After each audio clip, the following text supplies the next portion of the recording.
Hey YouTube, how's it going? Just got off of work today.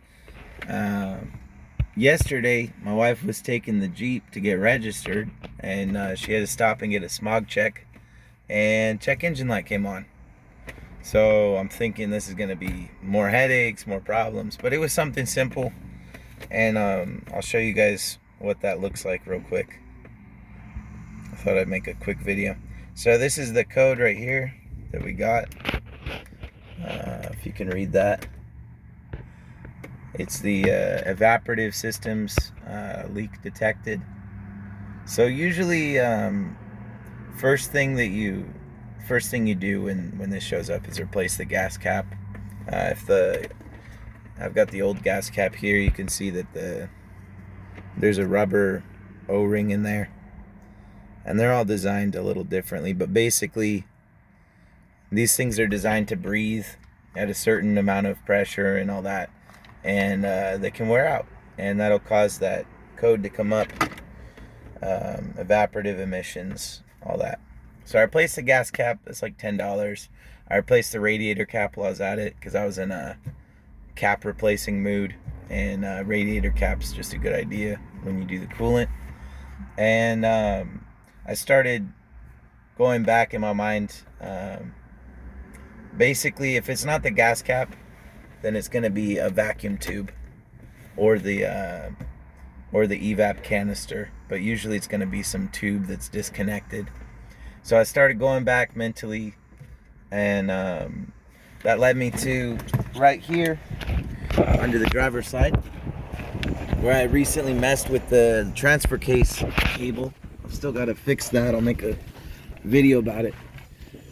But this is the only thing that I've messed with recently, and so I figured, this is a good place to start. And I got lucky. This is exactly where the leak was. You can see here. All right.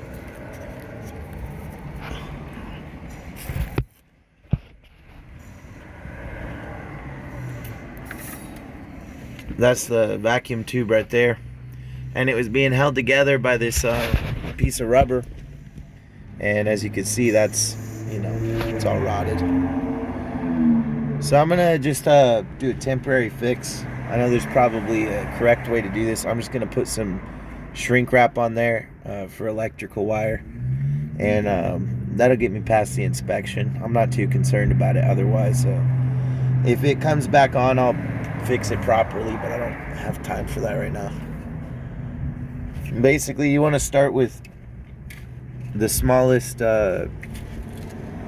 heat shrink that you can get away with, whatever will fit. You don't want this massive thing on there.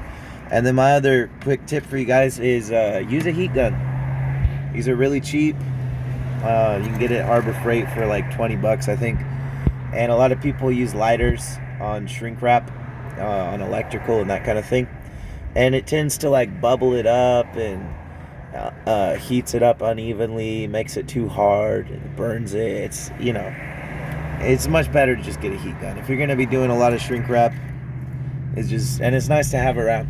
Also, if you notice here, when I did the whole transmission project, I had disconnected everything, and when I reinstalled everything, I just kind of put it back haphazardly, and the factory had it clipped in here.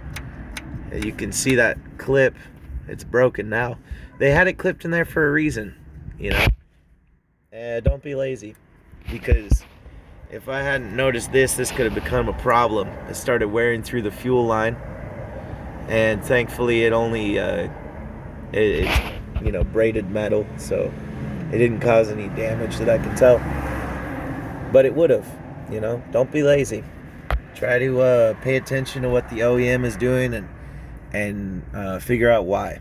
And if you do have to replicate it, figure something out. I got a bunch of zip ties. I'll make something work. But that's my quick tip for you. Have a good day.